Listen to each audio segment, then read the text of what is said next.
Ya, Pak. Unik. Nah, sekolah kita ini bukan menerima anak-anak yang istilahnya itu Dreng jadi. ya ada yang jadi yang sudah pintar masuk sini, enggak. Iya. Sekolah kita tuh kalau saya ingat perkataan Bu Nila begini, sekolah kita tuh adalah sebuah butik. Kita adalah wadah mengkreat anak-anak tuh mau jadi apa. Butik itu kan dapat kain mentahan, didesain jadi yang mewah. Iya. Jadi gaun mewah misalnya gitu. Nah, Gibbs tuh begitu. Tapi memang sekolah kita ini mengkreat anak-anak yang tidak tahu sama sekali jati dirinya mau diamanain nih, mau jadi apa nih dia. Nah, di Gibbs ini dia bisa mencari mana sih yang mau dia kembangkan nantinya. Nah, itu Betul. tujuan dari Where Everyone Can Grow itu gitu. Assalamualaikum warahmatullahi wabarakatuh. Selamat datang di Big Bincang Inspirasi Gibbs. Nah, hari ini kita kedatangan tamu spesial, seorang yang mampu membuat prestasi di Global Islamic Boarding School. Please welcome Mr. Rahmat Dwi Purwanto. Tepuk tangan semuanya, luar biasa. Nah, Mr. Rahmat apa kabar? Alhamdulillah baik. Mr. Rahmat ini adalah Head of Department Student Development. Yes. Iya, betul nggak? Head of Student Development Department. Head of Student Development Department atau biasa di sekolah lain adalah Wakil Kepala Sekolah Bidang Kesiswaan. Luar biasa. Nah, kita sudah sering melihat Mr. Rahmat tampil, tapi kita belum tahu bagaimana belakang-belakangnya beliau. Kita akan kulik di Big kali ini. Pak Rahmat itu asli orang Banjar? Enggak, kalau dibilang orang Banjar itu emang sih lama di Banjar ya, tapi aslinya orang Hulu Sungai. Hulu Sungai? Iya. Hulu Sungainya di mana, Pak? Hulu Sungai di Hulu Sungai Utara, Utara? tepatnya di Amuntai. Amuntai, Iya. orang Amuntai. Berarti banyak itik di Amuntai, Pak. Iya benar sekali. Oke, jadi merantau ke Banjar bareng keluarga? Enggak, sendiri dari kuliah. Oh, dari kuliah. Dari Awalnya kuliah merantau, dulu. iya. Kuliah di mana, Pak? Kuliah di ULM. ULM. Universitas Lambung Mangkurat. Prodi? Prodi Seni Drama Tari dan Musik dulunya. Sendra Tasik. Iya, Sendra Oke, Tasik. nah, yang bagi mahasiswa Sendra Tasik nih, ada orang yang luar biasa lulusan Sendra Tasik yang ada di Gibbs sekarang. Oh, Iya. berarti wah ya, ini pas banget berarti kalau misalkan Pak Rahmat sekarang jadi kesiswaan karena basicnya adalah guru seni. Seni. Kalau seni, Pak Rahmat mayornya yang mana, Pak? Kalau dibilang mayor ya, karena dulu itu kuliahnya kita nggak ada penjurusan. Dulu kan namanya Seni Drama Tari dan Musik. Betul. Nah, jadi kita karena base-nya itu FKIP, karena pendidikan, jadi kita semuanya harus Harus bisa gitu ya, Pak? Harus bisa, karena kita ngajarin siswa bukan hanya satu major aja, Betul. bukan satu bidang aja yang bisa gitu. Harus semuanya. Harus semuanya. Jadi at least tahu ya, Pak. Ya setidaknya basicnya yang kita Basicnya kuasain. betul. Nah, Pak, sebelum kita lanjut soal perkuliahan nih, Pak, Ya. Pak Rahmat kecilnya itu didikan orang tua yang keras atau bagaimana, Pak? Kalau bicara didikan orang tua ya, karena dulu orang tua saya itu sebenarnya juga suka seni. Oh, salah. Turunan Kalau seni. kerasnya itu keras di bidang agama. Biasa Amuntai, kota Iya. bertakwa. Kalau nggak sholat tuh udah dijewer, Waduh. sampai ditarik sampai ke masjid pokoknya, gitu. Nah, kalau bercerita tentang kenapa saya suka seni, kenapa saya terjebak, bukan terjebak. Ya. Kenapa saya terjun ke dunia seni ya, Iya. bagi perkuliahannya di seni. Dulunya memang suka dari kecil itu. Bapak itu suka nyanyi. Oh, suka Nah, nyanyi. suka nyanyi. Penyanyi? Apa ya, dibilang penyanyi enggak, tapi kalau ada acara-acara suka nyanyi. Oh, gitu. Dan Bapak juga dulunya guru ngaji. Guru ngaji, Guru penyanyi. ngaji. Tunggu. Suka Nih. nyanyi. Ini cocoknya di mana tengah-tengahnya nih? Guru ngaji, penyanyi. Guru ngaji atau penyanyi ya. Jadi kalau di Amuntai itu kan karena mungkin terkenal dengan religiusnya. Sama saya tuh juga tumbuhnya di lingkungan yang memang satu masyarakatnya Religius tadi. satu religius dan juga di sana ada kegiatan hapsi.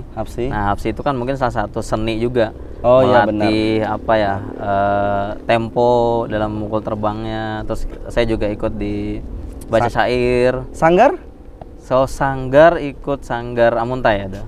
Oh. Tapi udah pas kuliah. Oh, pas sudah kuliah. Kalau pas Malah lagi waktu dulu enggak ya? sekolah enggak pernah ikut. Jadi pure kesenian itu medianya apa? Lewat agama. Lewat agama. Gitu.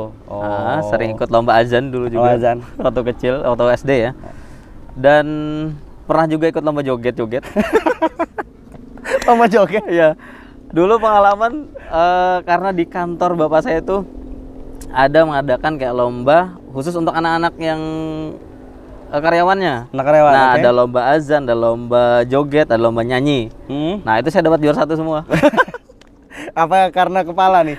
Enggak. Enggak. Berarti pure, memang bertalenta Pak Rahmat.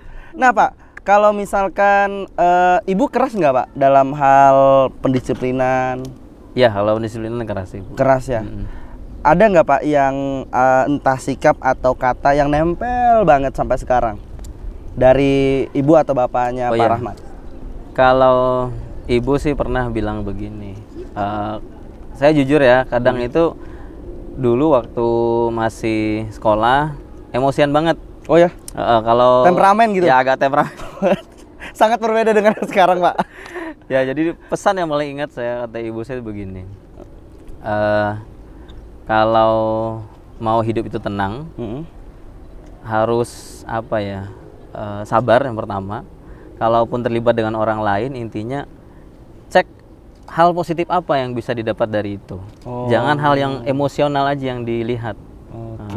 Cek hal positifnya apa. Misalnya kita diserempet orang. Nah, jangan mengira orang itu sengaja nyerempet. Pikirkan hal positif. Apakah mungkin orangnya lagi keburu-buru?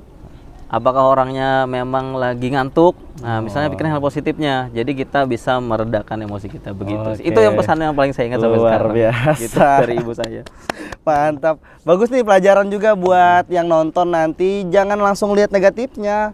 Siapa tahu nggak sengaja. Ya. Karena manusia tempatnya salah dan hilap. Oke Pak, kita minum dulu Pak. Oh iya. Ini ada minuman mantap.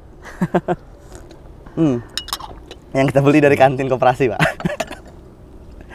Oke, nah Pak. Tadi kita bicara sedikit tentang perkuliahan. Setelah kuliah Pak, apakah karena masuknya FKIP, apakah langsung ngajar? Sedikit bercerita dulu nih lagi ya. Karena ditanya apakah tadi? Apakah langsung ngajar? Langsung ngajar.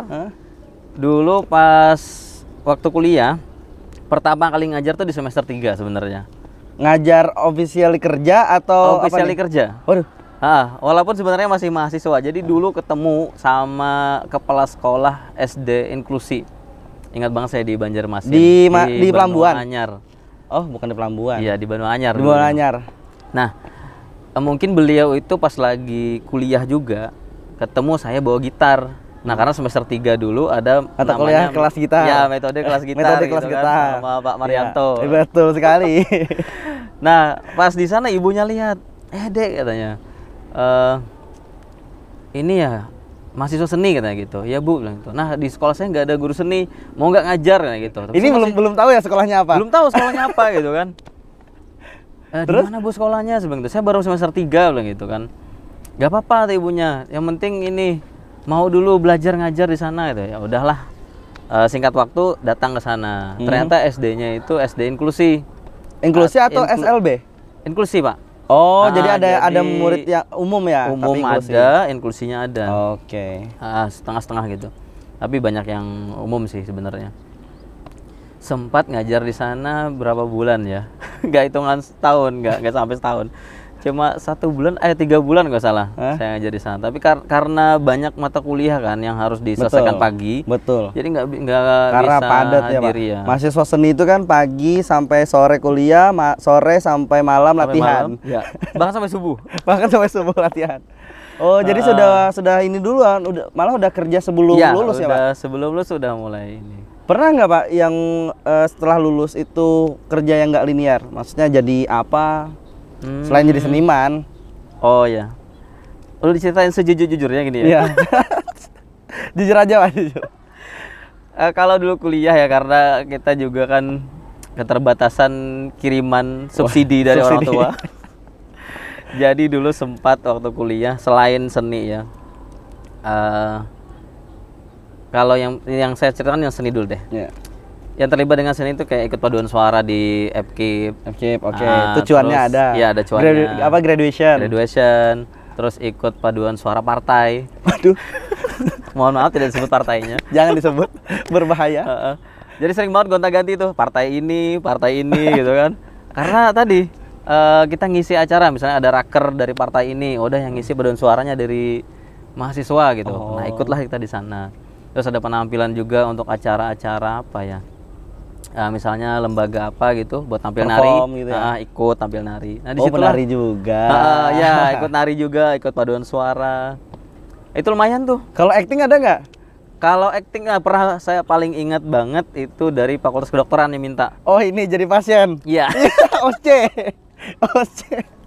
Jadi pertama kali kalau nggak salah lagi. dulu ya, Fakultas Kedokteran itu minta untuk jadi pasien. Jadi saya ingat banget, teman-teman saya itu ada berapa orang ya? Ini 6. waktu fee berapa? Saya pernah fee 250, Pak. Oh, 250 ya? Iya. Lupa saya berapa fee-nya itu. Iya, lumayan besar sih. Ya seharian yang ngantuk banget ruangan ya. itu kan. Jadi ada beberapa peran yang kita ambil. Betul. Perannya itu jadi orang yang kena penyakit TBC, Iya yang nggak sembuh-sembuh, sama ya. Terus jadi orang gila. Itu paling susah. Sama jadi apa ya? Dulu pas saya satunya. Pokoknya itu yang fee-nya agak besar. Yang pernah didapat dulu waktu kuliah. Itu karena itu sehari kan, Pak? Seharian. Dan itu berapa hari kemarin? 3 hari nggak usah ganti itu hari ini. Acting in real life. Ya. Waduh, berat betul. Nggak sakit tapi harus pura-pura sakit. Iya, pura-pura sakit. Terlalu informatif juga nggak boleh kan, Pak? Iya, benar. Salah informasi apalagi. Benar sekali. Oke, nah Pak, waktu awal di GIPS nih Pak, gimana ceritanya? Daftarkah atau sama prosesnya dengan yang Ibu Kepala Sekolah SD tadi? Ya. Oke, baik. Kita ceritakan di GIPS ya. Jadi pertama kali ke GIPS itu tahun 2013. 13. Nah, 2013 itu kan pertama berarti kali udah berapa lulus. tahun nih, Pak? 13. Sekarang 2022. Berarti berapa tahun nih? Berapa tahun? 9 tahun. Iya, kurang lebih 9 tahun. Wih, sepuh ini. Siap sepuh. Nah, pertama kali itu ke GIPS dapat kabar dari teman bahwa nyariin apa? Nyari guru seni. Oh, guru seni langsung. Dulu kan cuma lihat bangunannya aja GIPS gini. Iya. Cuma tahu ada bangunan besar, sekolah boarding. Nggak tahu juga boarding itu gimana sih, nggak pernah ngebayang. Karena kenalnya baru pondok ya, Pak, pondok pesantren. Pondok pesantren dan sekolah negeri, nggak tahu kan sekolah boarding itu gimana sih gitu. Ya udahlah, memberanikan diri untuk menulis lamaran kerja, nganter. Berangkat dari rumah kan, dari kos nih. Berangkat sini sampai lewat di depan sekolahnya, lihat gerbangnya aja udah gemeteran. Wah, ini sekolah kalau saya masuk gimana saya ngajar begitu kan. Apa yang saya lakukan? Apa? Saya balik, putar arah. Nggak jadi ngantar lamaran. Nggak jadi? Sampai kan balik ke ini. Kos? Nggak, sampai balik ke kos, putar arah dari depan GIPS itu. Dalam hati ngomong, berani antar apa enggak? Terus aku tengah malam bergadang ngapain aja gitu, rugi dong kalau nggak ngantar gitu kan. Ya. Ini pastinya sudah lulus? Masih yudisium, baru yudisium. Baru yudisium, ya, oke. baru yudisium. Makanya masih stay di Banjar. Masih stay di Banjar. Ada teman bilang langsung antar aja gitu kan. Oke. Putar balik, dalam perjalanan itu bilang gini, aduh ngapain aku begadang nulis-nulis supaya bagus-bagus, nggak diantar percuma dong gitu. Tapi kalau ngantar, kalau lulus anak-anaknya pasti bahasa Inggris full gini-gini gitu kan. Udah kebayang begitu, walaupun sebenarnya belum tahu kan. Iya. Tapi karena lihat bangunannya, wah ini sekolah internasional gitu. Itu nama sekolahnya Inggris lagi ya, Pak? Iya, nama sekolahnya Inggris. Aduh, gimana ya ini? Ya udahlah, sampai ke pos polisi kan yang di Simpang 4 itu. Putar balik lagi. Bismillah, saya bilang ini harus diantar nih surat lamaran nih. Apapun hasilnya ya udahlah. Gas kita aja, ya kita ikutin aja. Antarlah ke sini, ketemu sama security depan. Antar. Nggak lama kemudian itu kalau nggak salah sekitar 1 bulan. 1 bulan baru dipanggil. 1 bulan? Baru dites dulu. Itu interview Pak? Interview. Nah Pak, proses mengajar dari 2013, berapa tahun itu Pak prosesnya sampai menjadi di posisi yang sekarang, SDD? Oh, iya. Berat sih perjalanannya ya. Waduh. Bener Pak? Yang pertama berada di posisi ini sebenarnya apa ya, bukan dibilang tidak mengharapkan ya, tapi karena Melihat tanggung jawabnya ya Pak. Melihat tanggung jawab dan juga kayaknya saya harus deh, saya bilang gitu kan. Mudah-mudahan nanti dapat kesempatan. Dulu berpikir seperti itu. Awalnya nggak di student development atau wakil kepala sekolah siswaan. Dulunya itu pertama kali dikasih amanah itu jadi pembina OSIS. Oh, pembina OSIS dulu. Kalau di sekolah di GIPS kan Sogip. Sogips. Ya.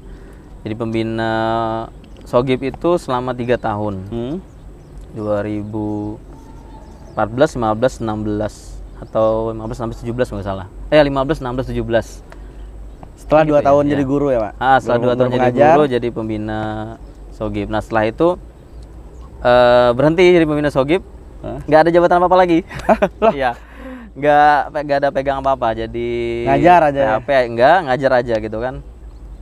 Nah terakhir pas tahun 2021 kemarin diamanahin. Oh, jadi dari 2021. Iya, dari 2021 baru aja kemarin 2021 itu diamanahin jadi wakil kepala sekolah. Nah, ditanya kan, mungkin melihat apa namanya? Performa juga. Pasti banyak pertimbangan sih. Kalau di GIPS itu kan apa ya? Kalau dikasih amanah buat menjalankan tugas, betul, dilihat dari performance-nya juga. Pasti Pak. Itu. Jadi nggak sembarangan. Iya. Sembarangan bisa ujuk-ujuk naik. Iya. Nah, bisa. Bagus sih, bagus di GIPS itu. Iya, memang seperti itu harusnya Pak. Iya. Nah Pak, menarik tadi Pak, yang waktu tadi kan Pak Rahmat ada bilang, nah waktu masuk sudah mikir saya harus dapat ini. Apa tuh Pak? Kenapa? Maksudnya apakah ada panggilan moral atau apa gitu? Jadi Pak Ilham begini, saya itu kan jadi guru itu karena dari saya sekolah, saya merasa peran seorang guru itu tidak terlalu besar untuk siswanya. Oke. Dan itu saya rasakan sendiri. Jadi sebatas ngajar masuk Sebatas kelas. ngajar masuk kelas ya sudah, selesai. gitu. Pulang sudah gitu kan. Padahal banyak sekali teman-teman saya dulu, termasuk intinya saya juga berharap bahwa guru itu lebih prihatin melihat bukan hanya sekedar akademiknya saja. Betul. Dari dia bakat dia, terus kemauan dia, minat dia, banyak sekali dulu yang pengen sekali kita ikutin, tapi tidak ada fasilitas. Oke. Dan guru tidak memfasilitasi itu. Benar. Taunya ngajar saja, bukan menjelekkan ya, tapi semuanya bagus sih. Benar. Tapi hanya memang faktanya gitu. hanya saja saya pribadi ngerasakan tidak mendapatkan itu di saat saya sekolah.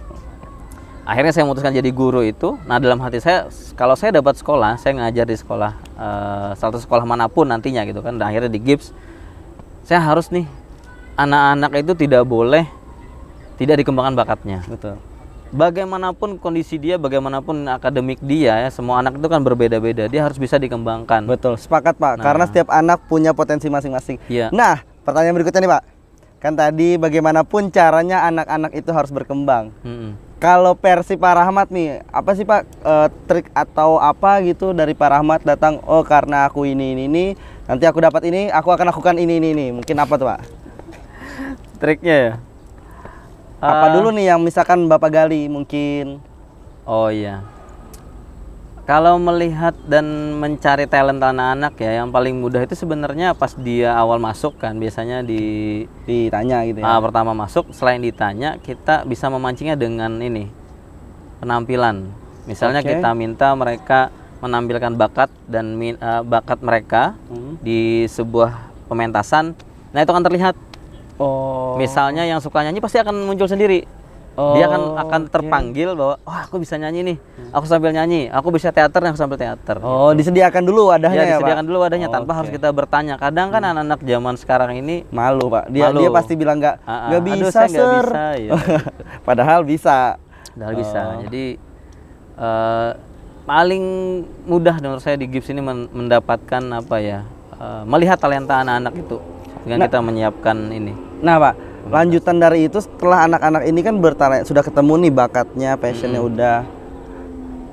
Sebelum ke situ Pak, menurut Bapak prestasi itu kita yang buat atau itu kayak gift aja dari Tuhan, kayak ya nggak bisa kita ngalir aja. Kalau berprestasi ya berprestasi aja, nggak bisa diolah-olah kayak gitu. Nah Pak Rahmat gimana nih? Ya salah satunya juga pasti kan adalah Tuhan yang memberikan, betul. Allah yang memberikan prestasinya Itu rezeki ya, Pak? rezeki Iya, dari betul. Allah gitu kan. Nah, kita hanya sebagai perantara yang memberikan fasilitas, mengusahakan dan memaksimalkan potensi anak. Apakah ini layak untuk diikutkan, misalnya diikutkan lomba? Itu yang harus kita lihat. Satu sih yang perlu kita punya adalah harus tahu dulu apa sih kriterianya untuk mendapatkan juara. Oke, jadi nggak sekedar istilahnya quote on sekedar quote ikut gitu. menceburkan Iya, bukan ya. iya. Jadi kita ada strategi. Ya, ada strategi juga. Oke. Jangan hanya sekedar ikut-ikutan aja, nggak ada hasil nanti. Betul. Nah, Dan itu bahaya juga ya, Pak. Anak yang diikutkan lomba tiba-tiba gagal terus, mereka bisa jadi Iya. ini kurang percaya diri Kurang akhirnya percaya ya, diri Pak. akhirnya. Betul. jadi yang benar-benar kita siapkan, latihan, terus kalau bisa kita kasih contoh, oh ini loh yang performance-nya maksimal gitu. Ini yang kenapa nggak juara, begini-begini evaluasinya. Nah, itu yang harus kita sampaikan duluan ke mereka. Nah, Pak, berarti kan Pak Rahmat ini di posisi SDD ini sudah 2 tahun ya, Pak? Ya, sudah jalan Jalan- hampir 2 tahun nih. Hampir 2 Nah, tahun, mau 2 tahun. Apa nih, Pak, yang bukan prestasi tertinggi sih, nanti kan takutnya anak-anak yang lain yang berprestasi nggak dianggap tinggi. Yang rasanya puas banget, Pak, ketika Bapak menderek anak ini sampai dapat juara. Ya sebutlah mungkin dia dari nol tiba-tiba dreng berprestasi gitu. Ada nggak, Pak? Boleh mention namanya juga, Pak, biar apresiasi kan buat anaknya. Sekali lagi bukan berarti anak-anak Gipsian yang lain yang juara nggak bagus ya, maksudnya yang berkesan banget aja. Hampir semuanya berkesan sih, jadi saya aja lupa ini siapa yang mau di mention. Kalau yang paling berkesan dan paling apa ya, yang paling bergengsi ya menurut saya untuk kejuaraan ikut lomba-lomba itu, sebenarnya banyak guru yang juga bawa masing-masing, karena Betul. Oh, karena semua bisa membawa itu ya, semuanya Pak. bisa. Betul. Ya, yang saya paling senang itu guru gips ini sangat aware lah dengan prestasi anak-anak. Oh, alhamdulillah. Ketika diminta untuk, Pak, handle ini ya buat perfilman misalnya, antusias gurunya. Bahkan Pak, ada guru yang mengajukan ya, Pak. Iya, Pak, aduh, bisa iya, nggak ikut bisa ini ya? ikut ini. Betul. Yang saya bilang tadi, dulu nggak pernah saya temukan di guru-guru zaman saya sekolah dulu. Betul, Pak. Kecuali Makanya sudah ketahuan ya, Pak. Misalkan Iya. orang tuanya yang ngomong gitu ya. Kecuali orang tua yang bawa gitu. Nah, kalau yang paling berkesan, banyak banget ya sebenarnya. Tapi yang paling banyak saya pernah bawa itu nyanyi satu ya. Nyanyi sama nari sih dulu. Dari anaknya itu kan nggak bisa gerak sama sekali. Maksudnya nggak tahu gerakan tari bagaimana. Nah, kita dari nol melatih mereka sampai mereka bisa juara satu di EPLS 2N di ini SMP sih dulu. Luar biasa, dari nggak bisa nari tiba-tiba ikut lomba, dilatih sampai dapat juara satu FLS 2N. Luar biasa, tepuk tangan, luar biasa. Nah, Pak, bicara soal prestasi yang didapat tadi, Pak, selain tadi atau mungkin yang tadi, apakah itu membuat tanda kutip ya Pak Rahmat puas sebagai SSD itu apa ya? SSD itu ini perangkat laptop, hard disk ya. Pengganti hard disk supaya cepet gitu. Nah, Pak, tadi Pak, ada nggak, Pak, yang bikin rasanya puas, alhamdulillah bisa menjalankan amanah? Kalau sejauh ini sampai sekarang, Pak, yang paling saya banggakan itu peringkat anak-anak di Olimpiade sih sekarang. Olimpiade ya. Yang dulunya mungkin tidak terhandle ya, Pak, karena tidak ada guru yang memfasilitasin. Sekarang itu udah berimbang antara yang lomba non akademik sama yang akademik tuh udah mulai meningkat sekarang ini. Itu yang saya sangat senang banget. Anak-anak yang ikut Olim walaupun itu cuma lomba online, yang swasta yang ngadain misalnya, dari kampus yang ngadain, tapi antusias anak-anak ini banyak banget yang ikut Olimpiade. Dan itu berguna banget ya, Pak, untuk istilahnya dapat Olimpiade yang panggung sesungguhnya. Iya, panggung sesungguhnya. Betul. Walaupun tidak di tingkat Puspresnas yang ngadain. Kalau kita ngejar Puspresnas tuh memang saingannya besar ya, saingannya berat gitu. Nah, jadi kita ikut yang di kampus yang ngadain, di lembaga-lembaga yang lain tuh melatih mereka untuk persiapan sih juga. Oke, Pak. Ini, Pak, kita kan Gips itu ada punya tagline ya, Pak. Ya. Where everyone can grow. Iya. Versi Pak Rahmat melihat itu seperti apa, Pak? Kalau melihat where everyone can grow, sekolah kita ini unik ya, Pak. Nah, sekolah kita ini bukan menerima anak-anak yang istilahnya itu Dreng jadi. ya, dreng jadi yang sudah pintar masuk sini, enggak. Iya. Sekolah kita tuh, kalau saya ingat perkataan Bu Nila begini, sekolah kita tuh adalah sebuah butik yang istilahnya kayak kita adalah wadah mengkreat anak-anak tuh mau jadi apa. Butik itu kan dapat kain mentahan, didesain jadi yang mewah, Iya. jadi gaun mewah misalnya gitu. Nah, Gives tuh begitu. Gives ini tidak menerima misalnya anak-anak yang akademinya ranking 1, 2, 3, ranking 1, 2, 3. Iya. Enggak cuma itu ya, Nggak Pak? cuma itu. Walau ada yang pintar, Iya, ada yang bagus akademiknya, ada, pasti ada, berimbang lah gitu kan. Tapi memang sekolah kita ini mengkreat anak-anak yang tidak tahu sama sekali jati dirinya mau diamanain nih, mau jadi apa nih dia. Nah, di Gives ini dia bisa mencari mana sih yang mau dia kembangkan nantinya. Nah, itu Betul. tujuan dari where everyone can grow itu gitu. Oke. Termasuk ini disambut oleh SDD bahwasanya siswa itu dicap pintar bukan karena akademik. Iya. Non akademik pun bisa juga dicap Non-akademik pintar, bisa. pintar nari, pintar Iya. nyanyi gitu ya, Pak. Artinya semua itu punya potensi masing-masing, semua berhak untuk bagus di bidang yang Iya. diminatinya gitu. Oke. Nah, Pak, bicara yang tadi, Pak, tadi ada termention kata Bu Nila. Iya. Nah, ini pertanyaan jebakan nih buat Pak Rahmat nih. Siapa, Pak, sosok yang menginspirasi bagi Bapak di ranah Gives atau YHC deh, Pak? Oh iya. Kalau Alasannya juga ya, Pak. Ayo. ditanya sosok menginspirasi, sebenarnya ada dua tokoh. Dua tokoh. Oke. Suami istri nih. Oh, Udah tahu itu ya? semua, Pak. Iya, betul. Tapi menarik nih. Kenapa alasannya, Pak? Ya. Yang pertama sih sangat menginspirasi itu Ibu Nila pastinya. Bu Nila. Yang saya mention tadi. Alasannya kenapa? Karena kalau disebutkan secara detail tuh menurut saya kebanyakan. Kebanyakan, betul, Pak. Iya, banyak banget deh. Intinya ibu adalah sosok orang yang sangat-sangat baik menurut saya. Sangat-sangat bisa memberikan masukannya ketika karyawannya itu lagi ada problem. Benar-benar terasa Ya, terayomi karena gitu, Pak. saya sendiri secara pribadi, nggak boleh cerita pribadi ya. Oh, nggak apa-apa, Pak. Kalau misalkan itu lulus filteringnya, Ya, intinya Bu Nila sangat mengayomi, sangat jadi selain jadi ketua yayasan, beliau juga salah satu sosok yang mau mendengarkan keluhan apapun dari karyawan. Jadi kita rasanya di tempat kerja punya sosok ibu ya, Pak. Ya, Benar-benar sosok ibu gitu ya, mau mendengarkan. Dan benar, Pak, kalau saya sih dengar beliau ngomong itu rasa adem, Pak. iya. Nggak tahu kenapa, susah banget kan. Ada orang kan, Pak, yang kayak kalau ngomong walaupun berbobot misalkan, tapi kita nggak full feeling gitu mendengarnya. Tapi kalau ibu memang ada tes yang berbeda gitu, Pak. Benar. Nah, satunya, Pak, bapak kita. Ya, satunya boleh cerita nggak sedikit juga? Boleh, Pak. Oh, boleh. Masih ada waktu ya? Masih, Pak. Kita ada waktu 35 jam nih, Pak. Kalau satunya udah pasti ya, Bapak Direktur. Bapak Direktur Nah, kita. Walaupun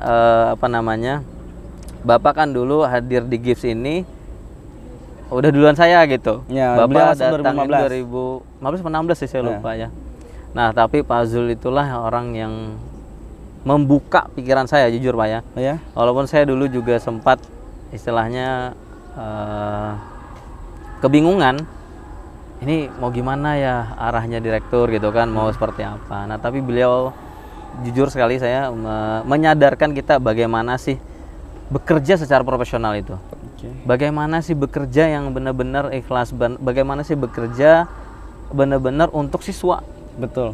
Tanggung jawab kita sebagai seorang guru untuk siswa itu seperti apa sih? Nah, itu yang bisa saya ambil sampai sekarang. Jadi kalau kita bekerja nggak maksimal tuh kayak merasa berdosa. Itu hebatnya Pak Jul. Iya, Itu benar. hebatnya Pak Jul. Nah, itu yang bisa dulu yang sampai sekarang itu saya berpikir begini.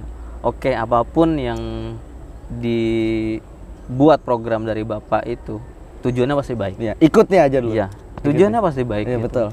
Walaupun sebenarnya beda pendapat dari kita. kenapa ya begini ya? Kenapa ya harus begini? Kenapa nggak gini aja gitu kan? Tapi setelah jalan ya itu kita program, jalanin, ternyata makanya kan tadi balik lagi, pikirkanlah yang positif saya bilang. betul. Jangan Iya, pikirkan Pak. yang negatifnya. Betul, gitu. betul. Itu memang kayak ini ya Pak, kayak magicnya Pak Jul ya Pak. Iya benar. Kadang apa yang dilempar kita, oh nggak kayak gini deh Pak. Tapi setelah jalan, oh ini Iya, maksud Pak ini Jul. maksudnya, iya. Memang sering kali gitu Pak. Nah Pak, terakhir nih Pak, harapan untuk Gipsian, siswa-siswa kita, dan harapan untuk Gipsnya sendiri Pak. Iya. Dari Pak Rahmat, Hode, SDD. Enggak, Jeng, berat ya Pak? SSD ya. SSD. Berat deh kalau ditanya. Harapan saya sih untuk siswa, yang pertama jangan pernah malas. Karena kalau kita bisa melihat ke bawah ya Pak, yang dirasakan oleh siswa-siswa lain di luar itu sangat-sangat jauh dengan di Gips ini. Betul. Bahkan mereka mau sholat berjamaah pun susah. Betul.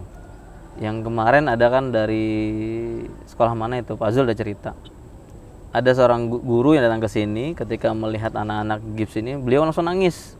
Kata Bapak, kenapa beliau nangis? Katanya betapa bersyukurnya anak-anak di sini bisa sholat berjamaah, bisa makan bersama.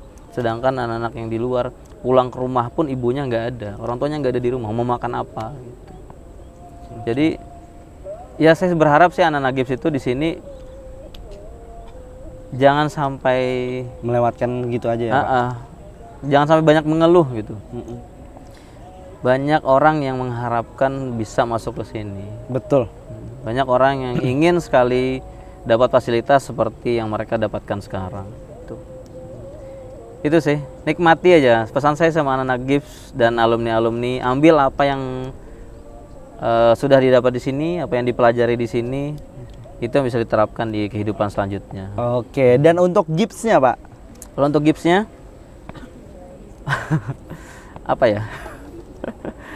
Kalau untuk Gipsnya, semoga Gips itu bisa menjadi salah satu pilarnya pendidikan.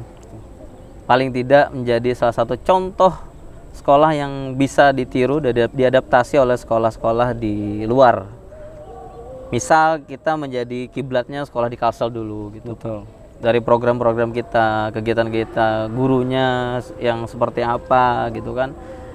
Sekarang kasihan aja sih dengan anak-anak yang sekolah di luar ketika mereka punya bakat, punya potensi tapi tidak diwadahi. Nah itu yang Betul. sangat kasihan sekali gitu. Oke. Nah, mudah-mudahan sekolah lain suatu saat nanti Gips bisa jadi kiblat pendidikan. Dan dari kita sekolah. sangat terbuka ya Pak, kayak untuk apa studi tiru, Ya. mungkin studi banding atau apalah judulnya itu, Ya, untuk benar. berkunjung di sini sangat terbuka sekali. Oke Pak Rahmat, terima kasih banyak Ya. Pak Rahmat. Sebenarnya masih banyak yang ingin diobrolkan karena waktu yang membatasi kita. Siap.